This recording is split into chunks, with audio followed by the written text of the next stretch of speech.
إن الحمد لله نحمده ونستعينه ونستغفره ونعوذ بالله من شرور أنفسنا ومن سيئات أعمالنا من يهده الله فلا مضل له ومن يضلل فلا هادي له وأشهد أن لا إله إلا الله وأشهد أن محمدا عبده ورسوله يا أيها الذين آمنوا اتقوا الله حق تقاته ولا تموتن إلا وأنتم مسلمون يا أيها الناس اتقوا ربكم الذي خلقكم من نفس واحدة وخلق منها زوجها وبث منهما رجالا كثيرا ونساء واتقوا الله الذي تساءلون به والأرحام إن الله كان عليكم رقيبا يا أيها الذين آمنوا اتقوا الله وقولوا قولا سديدا يصلح لكم أعمالكم ويغفر لكم ذنوبكم ومن يطع الله ورسوله فقد فاز فوزا عظيما أما بعد فإن خير الحديث كتاب الله وخير الهدي هدي محمد صلى الله عليه وسلم وشر الأمور محدثاتها وكل محدثة بدعة وكل بدعة ضلالة وكل ضلالة في النار فأعوذ بالله من الشيطان الرجيم بسم الله الرحمن الرحيم قاف والقرآن المجيد بل عجبوا أن جاءهم منذر منهم فقال الكافرون هذا شيء عجيب أإذا متنا وكنا ترابا ذلك رجع بعيد قد علمنا ما تنقص الأرض منهم وعندنا كتاب حفيظ بل كذبوا بالحق لما جاءهم فهم في أمر مريج أفلم ينظروا إلى السماء فوقهم كيف بنيناها وزيناها وما لها من فروج وقال النبي صلى الله عليه وسلم من كان يؤمن بالله واليوم الآخر فليصل رحمه وقال النبي صلى الله عليه وسلم من أحب أن يبسط له في رزقه وينسى له في أثره فليصل رحمه او كما قال علیہ الصلوۃ والسلام۔ تمام تر تحمید و توصیف ہر طرح کی بڑائی و بزرگی اور محاسن و خوبیاں اسی اللہ وحدہ لا شریک کے لیے سزاوار ہیں، جس اللہ وحدہ لا شریک نے ہم کو آپ کو اور دنیا بھر کے تمام انسانوں اور جنوں کو محض اپنی عبادت کے لیے پیدا فرمایا۔ صلاۃ و سلام کا نزول ہو، درود و سلام کا نزول ہو تمام انبیاء کرام علیہم الصلاۃ والسلام پر، خصوصاً صاحب کمال، پیکر حسن و جمال، محسن انسانیت، رسول رحمت جناب محمد رسول اللہ صلی اللہ علیہ وسلم پر اللہم صلی علی محمد وعلی آل محمد کما صلیت علی ابراہیم وعلی آل ابراہیم انک حمید مجید اللہم بارک علی محمد وعلی آل محمد کما بارکت علی ابراہیم وعلی آل ابراہیم انک حمید مجید۔ میرے محترم بھائیوں، بزرگوں، دوستوں، ملت کے نوجوانوں، عزیز بچوں اور میری آواز کو سننے والی اسلامی ماں اور بہنوں، اللہ تبارک و تعالیٰ کا بے حد شکر و احسان ہے اور بہت بڑا فضل و کرم ہے کہ ہم اور آپ مومن ہیں، مسلمان ہیں۔ ایمان اور اسلام کی دولت سے اللہ تبارک و تعالیٰ نے ہمیں مالا مال کیا ہے۔ یقین جانیے ایمان اور اسلام سے بڑھ کر ایک انسان کے لیے اس دنیا میں کوئی اور دولت نہیں ہو سکتی ہے۔ دنیا کی سب سے بڑی دولت،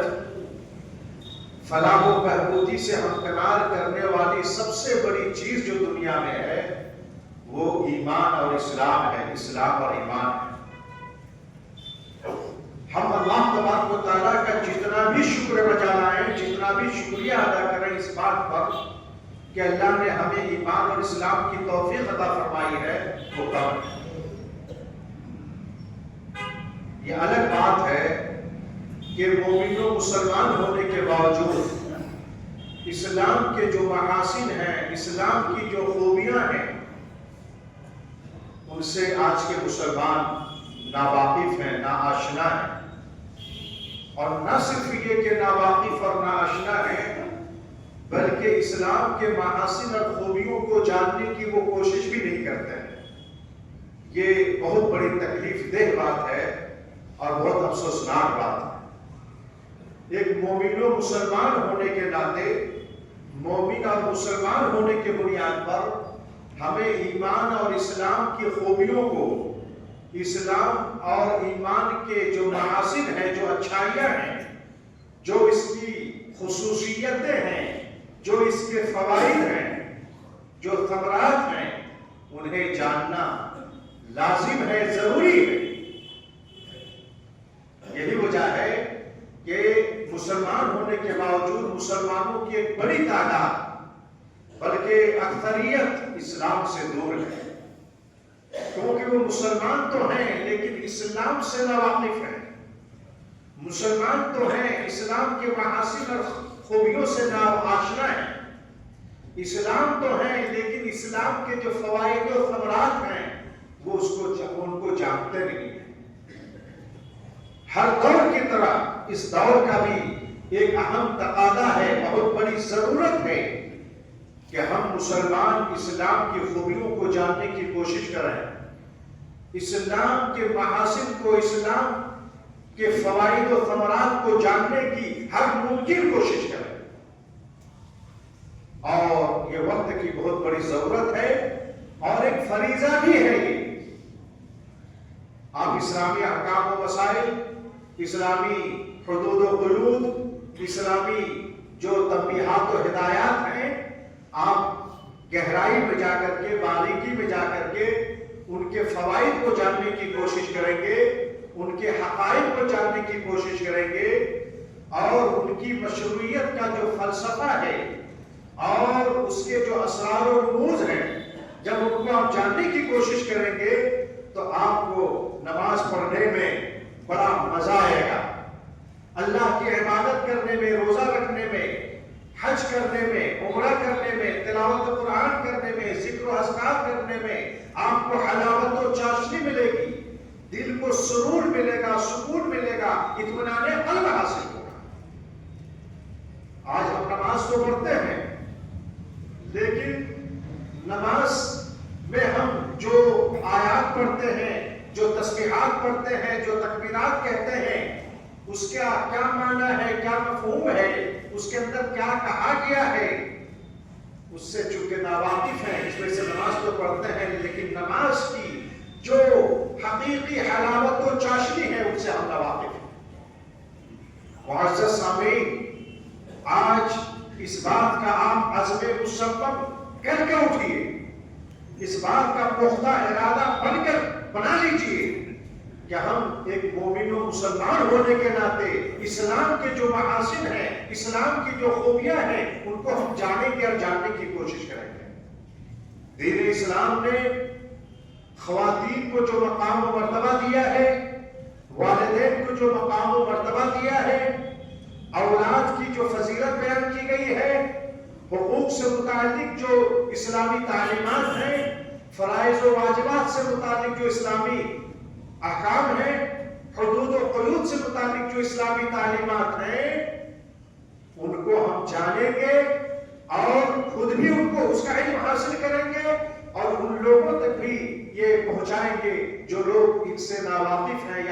یا ان چیزوں سے دور ہیں۔ اس بات کا وعدہ کر کے، عزم مصمم کر کے، پختہ ارادہ کر کے اٹھیے، انشاءاللہ آج کا خطبہ جمعہ سننا اور سنانا ہم لوگ کے لیے مفید ہوگا، سود مند ہوگا۔ آئیے آج کی اس خطبہ جمعہ میں دین اسلام کی ایک خوبی کو میں حضرات کے سامنے بیان کرتا ہوں۔ آپ اس سے اندازہ لگا سکتے ہیں کہ دین اسلام کتنا بہترین دین ہے، کتنا اچھا مذہب ہے۔ ہمارا مذہب اسلام، دین اسلام اپنے رشتہ داروں کے تعلق سے یہ تاکید کرتا ہے اور یہ فرض اور واجب قرار دیتا ہے کہ ہم اپنے رشتہ داروں کے ساتھ تعلقات کو بہتر سے بہتر بنانے کی ہر ممکن کوشش کریں، اپنے رشتہ داروں کے ساتھ حسن سلوک کریں، اپنے رشتہ داروں کے ساتھ حسن معاملہ کریں، اپنے رشتہ داروں کے ساتھ خیر خواہی اور ہمدردی کریں اور اپنے رشتہ داروں کو جتنا زیادہ ہو سکے ہماری ذات سے فائدہ پہنچے، ہماری یہ کوشش ہونی چاہیے۔ یہ ہمارے اسلام کے اندر تعلیم ہے، تاکید ہے اور اسلام نے اس کو فرض اور واجب قرار دیا ہے، بلکہ یہ ایمان کا تقاضا ہے۔ چنانچہ صحیح بخاری اور صحیح مسلم کی حدیث ہے، حدیث کے راوی حضرت ابو ہریرہ رضی اللہ تعالیٰ عنہ ہیں، وہ بیان فرماتے ہیں کہ پیارے حبیب جناب محمد رسول اللہ صلی اللہ علیہ وسلم نے ارشاد فرمایا، من کان یؤمن باللہ والیوم الآخر فلیصل رحمہ، جو بھی شخص اللہ پر اور قیامت کے دن پر ایمان رکھتا ہے اس پر لازم ہے کہ وہ وجوبی طور پر، لازمی طور پر صلہ رحمی کرے، یعنی اپنے رشتہ داروں کے ساتھ اچھے تعلقات قائم کرے، اپنے رشتہ داروں کے ساتھ بہتر سے بہتر معاملہ کرے اور حسن معاملہ کرے اور ان کے ساتھ خیر خواہی اور ہمدردی کرے۔ یہ حدیث ہمیں بتلاتی ہے کہ ہمارے مومن ہونے کی شان یہ اور پہچان یہ ہونی چاہیے کہ ہم اپنے رشتہ داروں کے ساتھ اچھا سلوک کریں۔ ایک حدیث ہے اور یہ حدیث صحیح بخاری اور صحیح مسلم کی ہے۔ حدیث کو روایت کرنے والی ام المؤمنین عائشہ صدیقہ رضی اللہ تعالی عنہا ہے، وہ بیان فرماتی ہے کہ پیارے حبیب صلی اللہ علیہ وسلم نے ارشاد فرمایا، الرحم معلقۃ بالعرش، کہ یہ جو رشتہ ہے، رحم رشتہ، یہ عرش سے لٹکا ہوا ہے۔ جس عرش پر اللہ تعالیٰ مستوی ہے، اس عرش پر، ساتوں آسمان کے اوپر اس عرش پر یہ رحم اور رشتہ معلق ہے، لٹکا ہوا ہے۔ وہ وہاں سے یہ اللہ تعالیٰ سے کہتا ہے، فریاد کرتا ہے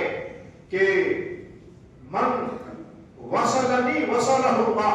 ومن قطعنی قطعہ اللہ۔ وہ رشتہ وہاں سے کہتا ہے کہ جو شخص رشتہ کو جوڑے گا اللہ تعالیٰ بھی اس سے اپنا رشتہ جوڑے، اور جو رشتہ کو قطع کرے گا، رشتہ کو توڑے گا، اللہ تعالیٰ اس سے اپنے تعلق کو توڑ دے۔ اور ایک حدیث صحیح بخاری اور صحیح بخاری کی حدیث ہے، حدیث کے راوی حضرت ابو ہریرہ ہے، اس میں ہے کہ اللہ تعالیٰ نے رشتہ کو مخاطب کرتے ہوئے کہا، من وصلکی وصلتہ ومن قطعکی قطعتہ۔ اے رشتہ سنو، جو تم کو جوڑے گا میں بھی، جو تم سے تعلق جوڑے گا میں بھی اس سے تعلق جوڑوں گا، اور جو رشتہ سے تعلق ختم کرے گا رشتہ داروں سے، میں بھی اس سے اپنا تعلق ختم کروں گا۔ یہ حدیثیں بتلا رہی ہیں، ان حدیثوں سے یہ بات سمجھ میں آ رہی ہے کہ رشتہ داروں کے ساتھ جن کے جتنے اچھے تعلقات ہوں گے، جن کا رشتہ داروں کے ساتھ جتنا بہتر معاملہ ہوگا، اللہ تبارک و تعالیٰ کا تعلق بھی اس بندے کے ساتھ اتنا ہی اچھا تعلق ہوگا۔ جو رشتہ داروں کے ساتھ خیر خواہی کرے گا اللہ تبارک و تعالیٰ کی بھی خیر خواہی اس کے ساتھ ہوگی۔ جو رشتہ داروں کے ساتھ حسن معاملہ کرے گا اللہ تبارک و تعالیٰ بھی اس کے ساتھ حسن معاملہ کرے گا۔ رشتہ داروں کے ساتھ جیسا سلوک ہوگا اللہ تعالیٰ کا سلوک بھی اس کے ساتھ ویسے ہی ہوگا۔ اگر رشتہ داروں کے ساتھ سلوک اچھا ہے اللہ کا سلوک اس کے ساتھ اچھا ہوگا، اور اگر رشتہ داروں کے ساتھ سلوک برا ہے تو اللہ تبارک و تعالیٰ کے ساتھ کا بھی اس کے ساتھ سلوک برا ہوگا۔ میرے بھائیوں، یہ حدیثیں ہمیں بتلا رہی ہے کہ کہ اگر آپ چاہتے ہیں کہ اللہ کی رحمتوں اور برکتوں کا نزول آپ پر ہو، اب اللہ کی رحمتوں اور برکتوں کے اگر آپ مستحق بننا چاہتے ہیں، مصیبتوں سے، کٹھنائیوں سے، تکلیفوں سے اگر آپ نجات حاصل کرنا چاہتے ہیں، اللہ تبارک و تعالیٰ کی نظر میں اگر آپ منظور نظر اور نیک بندہ بننا چاہتے ہیں، آپ چاہتے ہیں کہ اللہ آپ سے خوش ہو، اللہ کی رضا آپ کو حاصل ہو، تو آپ پر واجب اور ضروری ہے کہ آپ اپنے رشتہ داروں کے ساتھ بہتر سے بہتر، اچھا سے اچھا سلوک کریں، خیر خواہی کریں، ہمدردی کریں، اور ان کے ساتھ اپنے اچھے تعلقات کو بہتر سے بہتر بنائیں اور تعلقات کو مضبوط سے مضبوط تر بنائیں۔ یاد رکھیں، یہ اس میں تمام رشتہ دار شامل ہیں، چاہے باپ کی طرف سے دادی حالی رشتہ دار ہو، یا ماں کی طرف سے نانی حالی رشتہ دار ہو، یا بیوی کی طرف سے سسرالی رشتہ دار ہو، تمام رشتہ دار اس کے اندر شامل ہیں۔ تمام ہی رشتہ داروں کے ساتھ بہتر سے بہتر سلوک، بہتر سے بہتر معاملہ اور بہتر سے بہتر جو ہے ان کے ساتھ ویوہار ہونا چاہیے، حسن سلوک ہونا چاہیے، حسن معاملہ ہونا چاہیے، خیر خواہی ہونی چاہیے، ہمدردی ہونی چاہیے۔ جانتے ہیں صلہ رحمی اور رشتہ داروں کے ساتھ اچھا سلوک کرنے کا فائدہ دنیا میں بھی ہے۔ اگر کوئی رشتہ داروں کے ساتھ اچھا سلوک کرتا ہے تو اس کا صلہ اجر و ثواب آخرت میں تو ملے گا ہی، مرنے کے بعد قیامت کے روز آخرت میں تو اس کا صلہ اجر و ثواب اور اس کا بدلہ تو ملے گا ہی، دنیا میں بھی اس کا بہت ہی بہترین صلہ ملے گا، اور دنیا میں بھی اس کا بہترین بدلہ اللہ تبارک و تعالیٰ عطا کرے گا۔ چنانچہ صحیح بخاری اور صحیح مسلم کی حدیث ہے، حدیث کے راوی حضرت انس بن مالک رضی اللہ تعالیٰ عنہ ہیں، وہ بیان فرماتے ہیں کہ پیارے حبیب صلی اللہ علیہ وسلم نے ارشاد فرمایا، من احب ان یبسط له فی رزقه وینسع له فی عمله فلیصل رحمه۔ جو شخص یہ پسند کرتا ہے، جو شخص یہ چاہتا ہے، جسے یہ خواہش ہے، تمنا ہے کہ اس کے رزق میں کشادگی کی جائے، اللہ تعالیٰ اس کے روزی میں برکت دے، اس کے مال و دولت مزید بڑھے، فقر و فاقہ اور غریبی اس سے دور ہو، مال و دولت اور بڑھے، اور اس کے عمر میں بھی اضافہ ہو، اس کی عمر، اس کی زندگی اور اس کی مال و دولت، اس کی روزی روٹی جو شخص چاہتا ہے کہ بڑھے اور بابرکت ہو، فلیصل رحمہ، پیارے حبیب صلی اللہ علیہ وسلم فرمایا کہ اس پر ضروری ہے، لازم ہے کہ وجوبی طور پر وہ اپنے رشتہ داروں کے ساتھ صلہ رحمی کرے، اپنے رشتہ داروں کے ساتھ حسن سلوک کرے، حسن معاملہ کرے اور خیر خواہی اور ہمدردی کرے۔ اللہ اکبر۔ میرے بھائیوں، صحابہ کرام رضی اللہ تعالی علیہ اجمعین کے اندر یہ باتیں بہت زیادہ تھیں۔ مشہور واقعہ ہے صحیح بخاری کا، آپ لوگ اس کو جانتے ہوں گے اور اس کو آپ لوگ پڑھے ہوں گے، اور صحیح بخاری اور صحیح مسلم کی وہ حدیث ہے، حدیث کے راوی حضرت انس بن مالک ہیں، وہ بیان فرماتے ہیں، کان ابو طلحہ اکثر الانصار مالا من نخل وکان احب امواله الیہ بیرہا۔ صحیح بخاری اور صحیح مسلم کی حدیث ہے، پیارے حبیب جناب محمد رسول اللہ صلی اللہ علیہ وسلم کے صحابی ابو طلحہ انصاری رضی اللہ تعالیٰ عنہ کے تعلق سے ہے کہ ابو طلحہ انصاری رضی اللہ تعالیٰ عنہ مدینہ میں کھجور کے باغات کے اعتبار سے تمام انصاریوں میں سب سے زیادہ مالدار تھے، اور ان کے تمام مالوں میں، تمام باغات میں سب سے پسندیدہ مال ان کا بیرہا باغ تھا۔ قرآن کی ایک آیت نازل ہوئی، 4 پارہ کی پہلی آیت ہے کہ لن تنالوا البر حتى تنفقوا مما تحبون، کہ اے مسلمانوں، تم اس وقت تک نیکی کو پا نہیں سکتے جب تک کہ اپنے پسندیدہ مالوں میں سے اللہ کے راستے میں خرچ نہ کرو۔ ابو طلحہ انصاری رضی اللہ تعالیٰ عنہ پیارے حبیب صلی اللہ علیہ وسلم کی خدمت میں حاضر ہو کر کے عرض کرتے ہیں، اے اللہ کے رسول، اللہ نے قرآن میں آیت نازل کی ہے کہ جب تک ہم پسندیدہ مالوں میں سے خرچ نہیں کریں گے تب تک ہمیں نیکی نہیں مل سکتی، کامیابی نہیں مل سکتی، اللہ کی رضا نہیں مل سکتی۔ اے اللہ کے رسول، میرے مالوں میں سب سے پسندیدہ میرا مال بیرہا باغ ہے، میں اسے اللہ کے راستے میں خرچ کر رہا ہوں، اللہ کے راستے میں دے رہا ہوں، اللہ کے رسول اب جہاں مناسب سمجھے اس کو تقسیم کرتے ہیں۔ بہرحال مسجد نبوی سے متصل تھا، آپ علیہ السلام اس باغیچے میں تشریف لے جایا کرتے تھے، وہاں کا پانی بھی نوش فرماتے تھے۔ اب تو مسجد نبوی کی توسیع ہوئی ہے تو بہرحال آپ مسجد نبوی کے اندر شامل ہو گیا۔ اللہ کے رسول نے ابو طلحہ انصاری سے کہا کہ ابو طلحہ، ارے یہ باغ تو بڑا قیمتی ہے جی، یہ تو بڑا نفع بخش مال ہے، سنو میری رائے یہ ہے کہ تم جو ہے اس مال کو انی ارا ان تجعلها فی الاقربین، یہ اللہ کے رسول صلی اللہ علیہ وسلم کا فرمان ہے، میں سمجھتا ہوں، میری رائے ہے کہ تم اپنے اس عمدہ مال کو اللہ اپنے رشتہ داروں میں تم تقسیم کرو۔ اللہ اکبر، صلہ رحمی اور رشتہ داروں کے ساتھ حسن سلوک اور خیر خواہی کا اندازہ اس سے لگائیے کہ اللہ کے رسول صلی اللہ علیہ وسلم نے ابو طلحہ انصاری رضی اللہ تعالیٰ عنہ سے کہا کہ اپنے رشتہ داروں میں اس کو بانٹ دو۔ پھر ابو طلحہ انصاری نے اپنے رشتہ داروں میں، چچا زاد بھائی وغیرہ رشتہ داروں میں انہوں نے اپنے اس بات کو بانٹ دیا۔ اللہ اکبر، میرے بھائیوں، آپ اس کا اندازہ لگا سکتے ہیں کہ رشتہ داری صرف اپنے تعلقات کو بہتر سے بہتر رکھنا، رشتہ داروں کے ساتھ خیر خواہی اور ہمدردی کرنا، رشتہ داروں کے ساتھ حسن سلوک اور حسن معاملہ کرنا کتنا یہ اہم ہے، اس کے بڑے فائدے ہیں۔ دنیا میں مصیبتیں ٹلتی ہیں، مال و دولت میں برکت ہوتی ہے، وسعت اور اضافہ ہوتا ہے، اللہ تعالیٰ مال و دولت کو بڑھاتا ہے رشتہ داروں کے ساتھ حسن سلوک کرنے سے، عمر میں بھی اضافہ ہوتا ہے، بابرکت ہو جاتی ہے زندگی، اور زندگی کی تمام چیزیں بابرکت ہو جاتی ہیں۔ یہی وجہ ہے کہ پیارے حبیب صلی اللہ علیہ وسلم نے ارشاد فرمایا کہ تعلموا من انصابکم، کہ اے مسلمانوں تم لوگ اپنے رشتہ داروں کو کی جانکاری حاصل کرو اور اپنے بچوں کو بھی بتلاؤ کہ تمہارے فلاں رشتہ دار ہے، فلاں رشتہ دار ہے، تاکہ تم صلہ رحمی کر سکو اور تمہارے مال و دولت میں اضافہ ہو اور تمہاری زندگی بابرکت ہو اور تم جو ہے اللہ تبارک و تعالیٰ کے منظور نظر اور پسندیدہ بندہ بن سکو۔ میرے بھائیوں، رشتہ داروں کے ساتھ حسن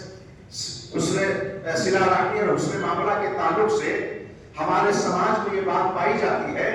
کہ جو رشتہ دار ہمارے ساتھ اچھا سلوک کرتا ہے ہم بھی ان کے ساتھ اچھا سلوک کرتے ہیں، اور جو برا سلوک کرتا ہے ان کے ساتھ اچھا سلوک نہیں کرتے ہیں۔ یہ صلہ رحمی نہیں ہے۔ صلہ رحمی کرنے والا، اپنے رشتہ داروں کے ساتھ حسن سلوک کرنے والا حقیقت میں کون ہے؟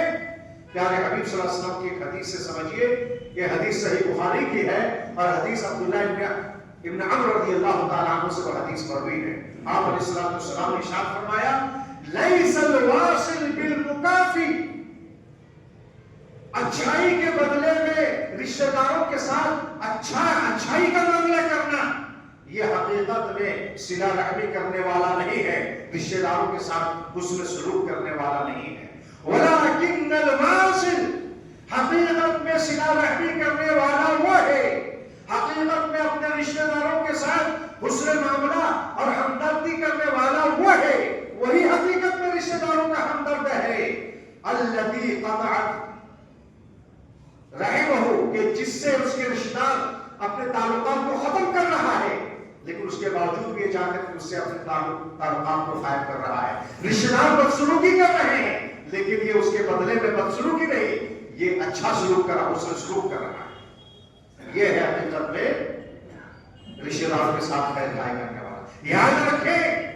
اگر آپ اپنے رشتہ داروں کے ساتھ اچھا سلوک کر رہے ہیں، حسن سلوک کر رہے ہیں، ہمدردی اور خیر خواہی کر رہے ہیں، اور آپ کا رشتہ دار اگر آپ کا مخالف ہے، آپ کی مخالفت کر رہا ہے، آپ کے ساتھ دشمنی کر رہا ہے، آپ کو نقصان پہنچانے کے در پہ ہے، یاد رکھیں وہ رشتہ دار آپ کو قیامت کی صبح تک آپ کو نقصان نہیں پہنچا سکتا۔ ایک حدیث ہے، اس حدیث کو آپ لوگ غور سے سمجھیے، اور یہ حدیث صحیح مسلم کی ہے اور حدیث کے راوی حضرت ابو ہریرہ رضی اللہ تعالیٰ عنہ ہے۔ ایک صحابی رسول نے آپ علیہ السلام سے کہا ان لی قرابۃ اصلهم ويختارون واحسن الیہم ویحسنون الی الی آخر الحدیث۔ ایک صحابی رسول نے کہا کہ اللہ رسول صلی اللہ علیہ وسلم میرے کچھ رشتے دار ایسے ہیں کہ میں ان سے تعلقات قائم کرنا چاہتا ہوں، لیکن وہ ہم سے تعلقات کو ختم کرتے ہیں۔ میں ان کے ساتھ تواضع، انکساریت، بردباری سے پیش آتا ہوں، محبت سے پیش آتا ہوں، لیکن وہ ہمارے ساتھ جہالت سے، عداوت اور دشمنی سے پیش آتے ہیں۔ پیارے حبیب صلی اللہ علیہ وسلم نے کہا لئن كنت كما قلت، اگر تم ویسے ہی ہو جیسا تم کہہ رہے ہو تو سنو، لا يزال معك من الله ظهير عليهم ما دمت على ذلك، جب تک تم اپنے رشتہ داروں کے ساتھ حسن سلوک کرتے رہو گے، اللہ تبارک و تعالیٰ کی طرف سے تمہارے رشتہ داروں کے خلاف تمہارے اوپر اللہ تعالیٰ مددگار ہوگا، اللہ تبارک و تعالیٰ کی طرف سے مدد ہوگی، اور یہ رشتہ دار تمہیں کبھی بھی کوئی نقصان نہیں پہنچا سکیں گے، کوئی تکلیف تم کو نہیں پہنچا سکیں گے۔ معلوم یہ ہوا کہ رشتہ داروں کی شرارتوں سے، مخالفتوں سے، عداوتوں سے، ان کی دسیسہ کاریوں سے، ان کے مکر و فریب سے، ان کے نقصانات سے بچنے کا یہ طریقہ ہے کہ ان کے ساتھ بھی حسن سلوک کیا جائے، ان کے ساتھ بھی اچھا معاملہ کیا جائے۔ ایک حدیث میں پیارے حبیب صلی اللہ علیہ وسلم نے فرمایا کہ سب سے افضل اور بہترین صدقہ وہ ہے جو صدقہ ایسے رشتہ داروں کو دیا جائے جو چھپ کر کے دشمنی کرتا ہے۔ اللہ اکبر۔ خطبہ جمعہ کا وقت چونکہ بڑا محدود ہوتا ہے، باتوں کو بہت زیادہ دور نہیں دیا جا سکتا۔ ایک بات کہہ کر کے میں اپنی باتوں کو ختم کرنا چاہتا ہوں، وہ یہ ہے کہ سوال یہ پیدا ہوتا ہے کہ رشتہ دار نانی حالی رشتہ دار ہیں، دادی حالی رشتہ دار ہیں، اور سسرالی رشتہ دار ہیں، اپنے اولاد کے جو سسرال ہے وہ رشتہ دار ہیں، تو ان تمام رشتہ داروں میں سب سے زیادہ ہمارے حسن سلوک کا کون سب سے زیادہ مستحق ہے؟ قربان جائیے صحابہ کرام پر ایک صحابی رسول نے کچھ اسی طریقے سے سوال کیا اللہ کے رسول سے، جو صحیح بخاری اور صحیح مسلم کی حدیث ہے، اور حدیث کے راوی حضرت ابو ہریرہ ہے۔ انہوں نے اللہ کے رسول صلی اللہ علیہ وسلم سے کہا، ایک صحابی نے کہ یا رسول اللہ من احق الناس بحسن صحابتی، اے اللہ کے رسول صلی اللہ علیہ وسلم ہمارے حسن سلوک کا، ہماری خیر خواہی اور ہمدردی کا سب سے زیادہ مستحق کون ہے؟ پیارے حبیب صلی اللہ علیہ وسلم فرمایا کہ تمہاری ماں ہے۔ اس نے دوبارہ سوال کیا کہ ہمارے حسن سلوک کا سب سے زیادہ مستحق کون ہے؟ اللہ کے رسول نے کہا کہ تمہاری ماں ہے۔ صحابہ رسول نے تیسری بار سوال کیا، اے اللہ کے رسول میرے حسن سلوک کا سب سے زیادہ مستحق کون ہے؟ آپ علیہ السلام نے کہا تمہاری ماں ہے۔ چوتھی بار سوال کیا تو کہا کہ تمہارے باپ ہیں۔ اس کے بعد ایک روایت میں ثم ادناک، جو رشتہ دار تمہارے سب جتنے زیادہ قریب ہیں وہ تمہارے حسن سلوک کا اتنے ہی زیادہ مستحق ہیں۔ یہ ایک اللہ کے رسول صلی اللہ علیہ وسلم ترتیب بتلا دی۔ میرے بھائیوں، اس حدیث سے پتا چلا کہ والدین ہمارے حسن سلوک کا، ہماری خیر خواہی کا، ہماری ہمدردی کا، ہماری عزت و احترام کا سب سے زیادہ مستحق ہمارے والدین ہیں۔ والدین میں ہماری ماں۔ لیکن افسوس، آج کا نوجوان جب اپنے پاؤں پر کھڑا ہو جاتا ہے، جب کمانے لگتا ہے اور جب کچھ بن جاتا ہے تو اپنے والدین کو ٹھکرا دیتا ہے، والدین کے ساتھ شرارت آمیز انداز میں کلمات باتیں کرتا ہے اور اچھج بن جاتا ہے۔ میرے والد نے یہ غلط کیا، میری والدہ کو ایسا نہیں کرنا چاہیے، میرے والد صاحب کو ایسا بولنا نہیں چاہیے۔ اس سے بڑا جاہل دنیا میں کوئی نہیں۔ ایسا نہیں ہے، والدین اللہ کی بہت بڑی نعمت ہے، اس کی قدر ہونی چاہیے۔ اگر کوئی اس کی قدر نہیں کرتا، اس سے بڑا بدنصیب دنیا میں کوئی نہیں ہے، وہ ملعون ہے۔ اللہ اور اس کے رسول کی لعنت ہے، بددعائیں اللہ کے رسول صلی اللہ علیہ وسلم کی ایسے انسان پر جو اپنے والدین کی اطاعت و فرما برداری نہیں کرتا اور ان کی خدمت نہیں کرتا ہے۔ یاد رکھیں، ایک آدمی کتنا ہی بڑا ڈاکٹر کیوں نہ ہو جائے، ایک انسان کتنا ہی بڑا انجینئر کیوں نہ ہو جائے، ایک انسان کتنا ہی بڑا عالم کیوں نہ ہو جائے، ایک انسان کتنا ہی بڑا تاجر اور مالدار کیوں نہ ہو جائے، ایک انسان کتنا ہی بڑے عہدے پر کیوں نہ فائز ہو جائے، وہ مقام و مرتبے میں اپنے ماں اور باپ سے اونچا اور بڑا کبھی نہیں ہو سکتا۔ والدین کی قدر کرو، والدین کو خوش کرو۔ اگر والدین چڑچڑا پر والے ہو گئے ہیں، اگر ان کے زبان سے، ان کے حرکتوں سے اگر کچھ ایسی چیزیں صادر ہو جا رہی ہیں جو حقیقت کے خلاف ہے، جو نہیں ہونا چاہیے، سمجھو یہ اللہ کی طرف سے ایک امتحان ہے۔ والدین کو خوش اسلوبی سے سمجھانے کی کوشش کیجئے اور ہنس کر کے ٹال دیجئے، اور ان کی اتنی خدمت کیجئے، ان کی اتنی اطاعت کیجئے، ان کے ساتھ اتنا حسن سلوک کیجئے، ان کے دل سے دعائیں نکلے اور ان کی زبان سے دعائیں نکلے۔ یہ ہماری شریعت میں مطلوب ہے۔ یاد رکھیں، ہم جو پڑھے ہیں، اللہ تبارک و تعالیٰ کے بعد اگر ہم پر کسی کا سب سے بڑا احسان ہے تو والدین۔